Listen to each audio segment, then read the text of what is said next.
So then you start thinking about, was 9/11 an event that was either, was it, as Jose Arguelles would put it, was it an inevitable event? Sorry, Yeah. inevitable event. Was it designed by the universe for it to happen as it did? Yeah.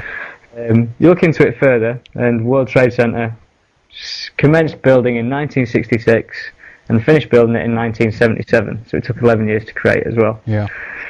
So you can move on from that and forget all that for the time being, and then you can get to September the 11th in history.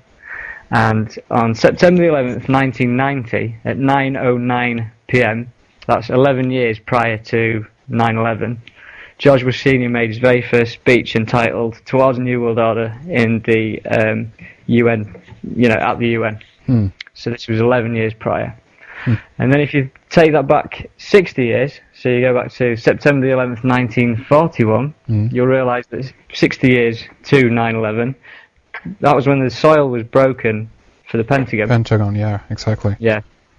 And so you've got this date, September the 11th, again running through this kind of, the nasty war machine of America, if you want to call it that. Exactly. And so then basically, there's something that happened much further back in time than that, and there's a book written in 1981, and it was called The Birth of Christ Recalculated, and it was written by a guy called Ernest L. Martin, and he claims to have calculated the exact date of Jesus Christ's birth date based on celestial charts for that era. Yeah.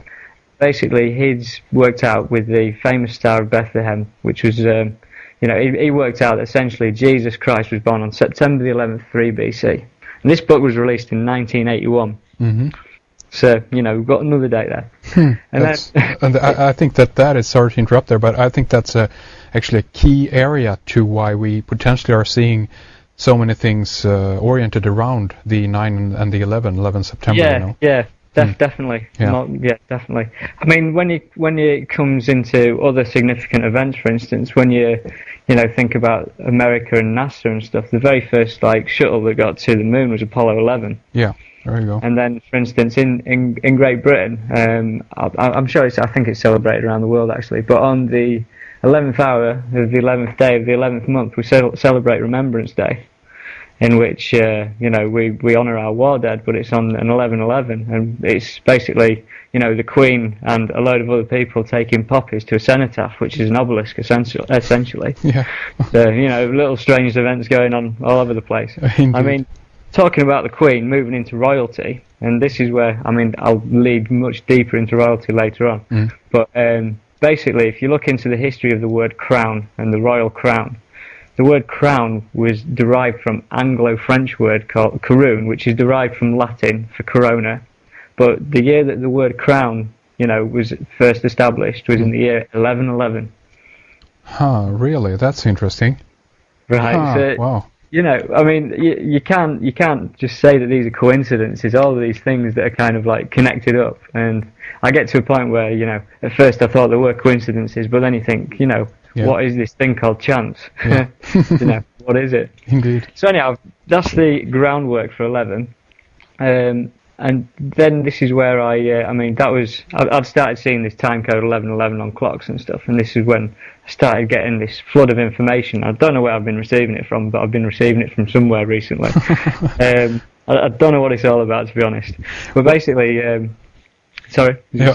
I just wanted to say it's interesting, and to some extent, I think that this is in a way information that wants to get out. I think it's kind of a self-containing awareness within itself, meaning that it is trying to reach out and teach us how things are interconnected. And I think that numerology and so-called coincidence or meaningful coincidence, synchronicity, is a perfect way to demonstrate to us that everything is interconnected. And I think that there are so many levels to all of this. So what we're beginning to discover are some of the most, in a way, actually obvious and very clear signs of this. But I would imagine that this is something that actually runs throughout exactly everything. If you have, basically the amount of time to study something or look at it in close enough detail. Yeah. I mean, the thing with all the 11s for me is essentially, I come from the viewpoint, I believe in a mind before matter universe. Yeah. You know, everything stems from consciousness. Consciousness precipitates matter, not the other way around, as scientists would have you believe it. Yeah. And I mean, the way that I can, you know, kind of prove that to myself and hopefully to others is that, I mean, I don't mean to be crude about this, but when, for instance, a man is sleeping and he has an orgasm in the middle of the night, right, the process that has created that is not any physical action. It's all stemmed from thought. Yeah. And so if you think about that, then obviously that thought has then created the ability to create life. That's if right. you understand where I'm coming from. Oh, And yeah, so, definitely. Exactly. It's a very good point.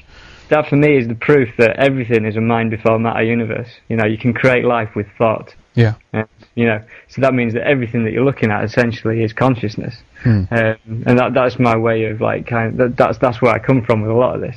And given the 11s, you know, connected with the Pentagon and connected with the 9/11 like World Trade Center disaster and everything, that to me is indicative of someone else trying to hijack consciousness.